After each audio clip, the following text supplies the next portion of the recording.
Allora ragazzi, dopo aver introdotto un po' l'opera di Baudelaire e averne capito gli elementi fondamentali che ne fanno il primo vero poeta moderno della letteratura francese e non solo, anche insomma con risvolti europei se non mondiali, andiamo ad analizzare, ad approfondire un po' la sua figura, quindi a partire dalla sua biografia, come abbiamo sempre fatto, per comprendere, contestualizzando il personaggio, riusciamo a comprendere meglio i risvolti della sua produzione. In questo caso, al di là del contesto storico che è fondamentale, l'ho già introdotto nell'altra video lezione, quindi sottolineando il contrasto tra il sostrato storico e sociale, quindi del periodo del Secondo Impero, con la figura rivoluzionaria, di rivoltoso di Baudelaire. La biografia in questo caso, quello che pesa di più nella produzione letteraria di Baudelaire è proprio la sua biografia, la sua esperienza personale.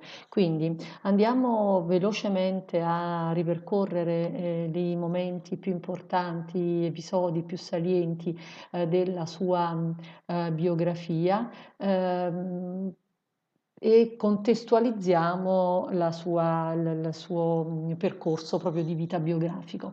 Baudelaire donc provient d'une famille bourgeoise parisienne très raffinée, mais dès qu'il est un enfant, depuis son enfance, il est agité, indiscipliné, donc il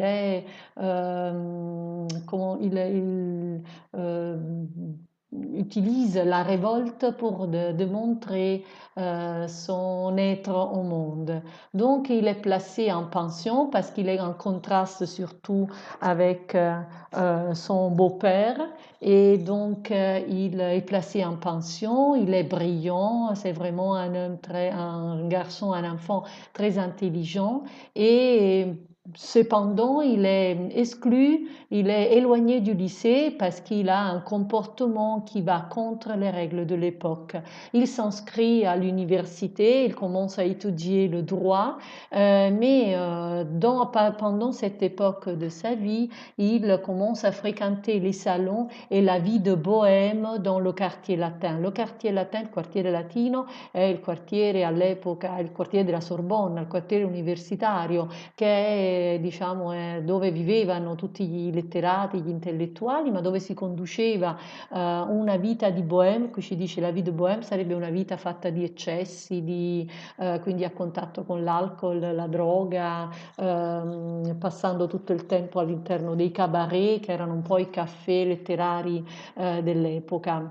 Dunque il commence a mener, a condurre une vie de dandy riche. Le dandy è un po' come Oscar Wilde, quindi la stessa diciamo, attitudine alla vita. Il dandy è proprio colui che vive una vita fatta di eccessi, dove l'elemento fondamentale è la bellezza esteriore, quindi senza nessun legame con la moralità, quindi l'eleganza anche negli abiti, la ricercatezza negli studi, la profondità e la conoscenza delle arti.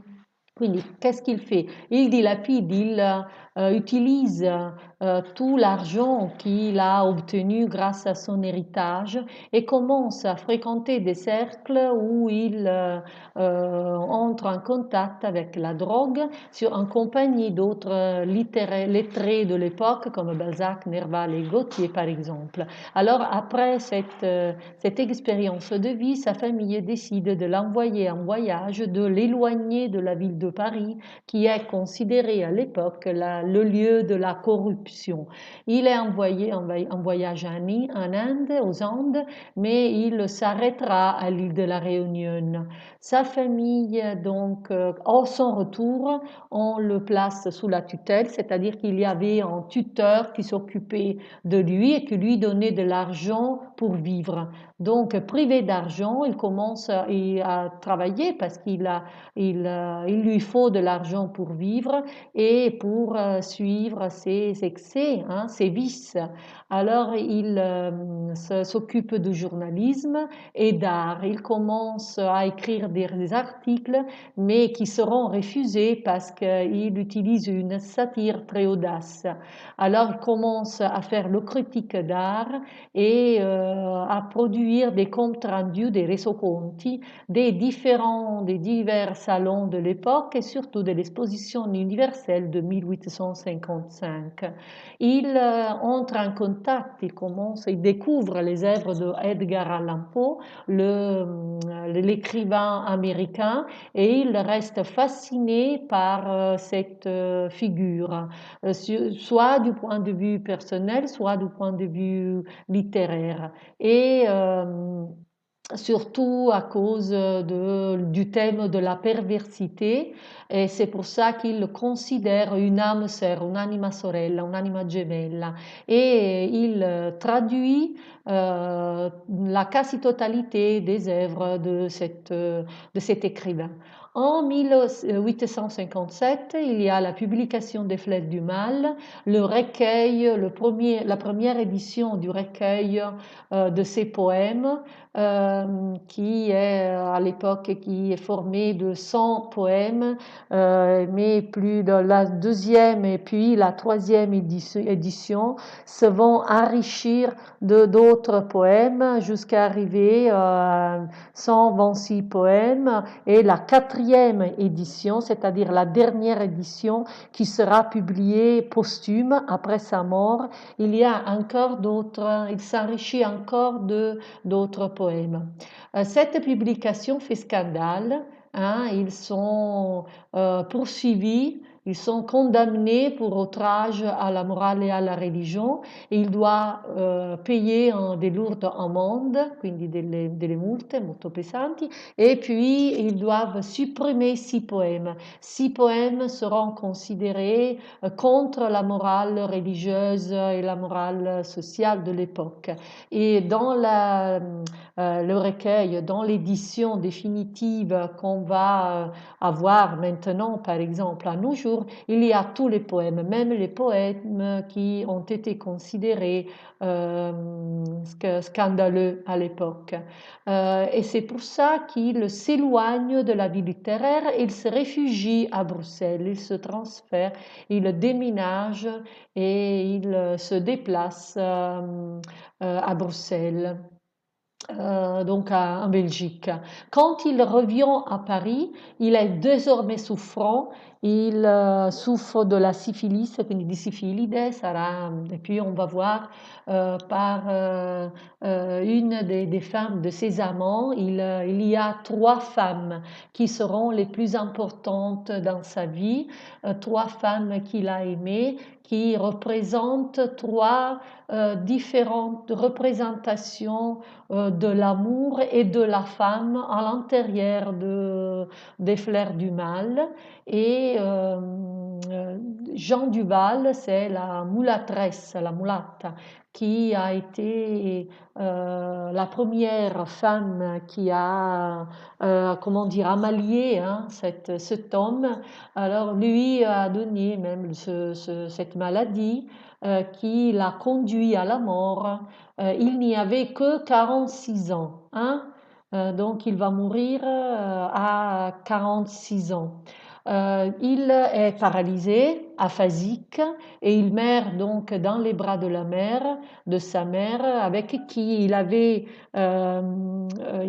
entretenu une correspondance qui sera publiée après sa mort. Le lettere della corrispondenza con la madre, insieme alla raccolta di altre lettere, saranno poi pubblicate in una raccolta postuma dopo la sua morte.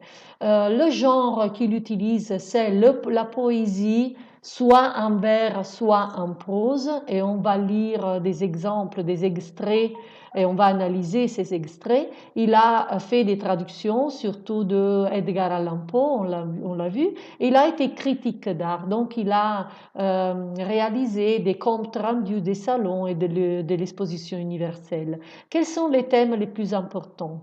Nous avons déjà vu l'autre fois dans la présentation, il y a ce thème du dualisme, de l'opposition dans le mondo a differenti niveaux. Quindi questo tema dell'opposizione, del dualismo, del contrasto di un polo e dell'altro. Se vi ricordate l'altra volta, il primo, adesso lo andremo a vedere, la prima sezione des Fleurs du Mal è proprio lo spleen e l'ideale, quindi l'opposizione tra spleen, abbiamo detto che è la noia, il mal di vivere, questo sentimento maledetto, dall'altro lato l'ideale rappresentato dalla donna, dall'amore, dalla bellezza, quindi dall'arte, dalla poesia.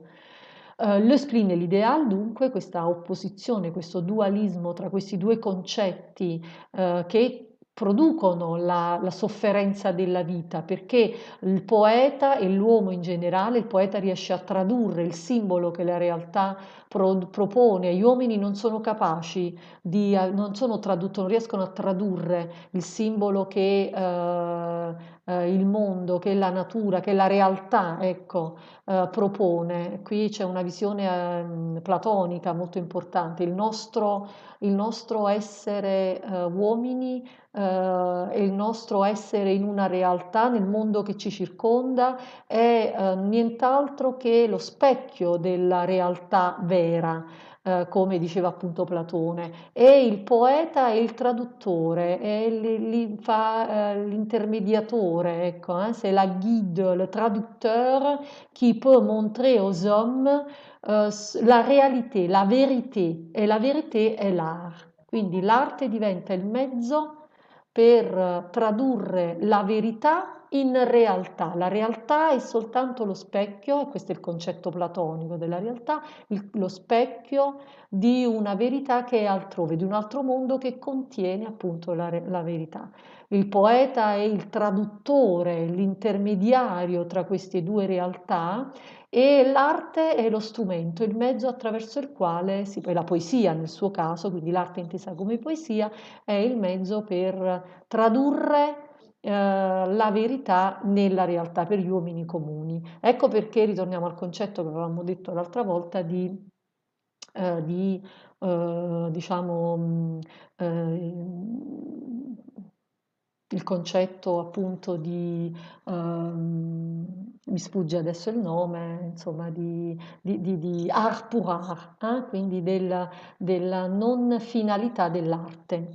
La fugacité de la beauté, les paradis artificiels, le blasphème, il a été condamné parce qu'il s'est révolté, qu'il y a des poèmes qui se révoltent contre Dieu et qui exaltent Satan, la recherche de l'absolu, la mort et la théorie des correspondances. Ça veut dire les correspondances, les liens qu'il y a entre les différentes parties de la réalité. E i sensi, in questo i sensi con le sinestesie giocano un grande ruolo. Les œuvres principales de Baudelaire, alors les salons, ce sont des critiques d'art, on l'a dit, des comptes rendus des salons. Les fleurs du mal, c'est le recueil de poèmes qui ouvre la voie au symbolisme et à la poésie moderne. Le spleen de Paris, c'est les petits poèmes en prose, ce sont un recueil en prose de Baudelaire et où il y a les mêmes thèmes des fleurs du mal, mais un différent style, un différent genre. Ce sont les poèmes en prose. Il obtient du lyrisme des poèmes, même s'il écrit en prose. Et puis la correspondance, on l'a dit, qui a été publiée posthume, il y a le recueil de toutes ces lettres et publié dans une œuvre.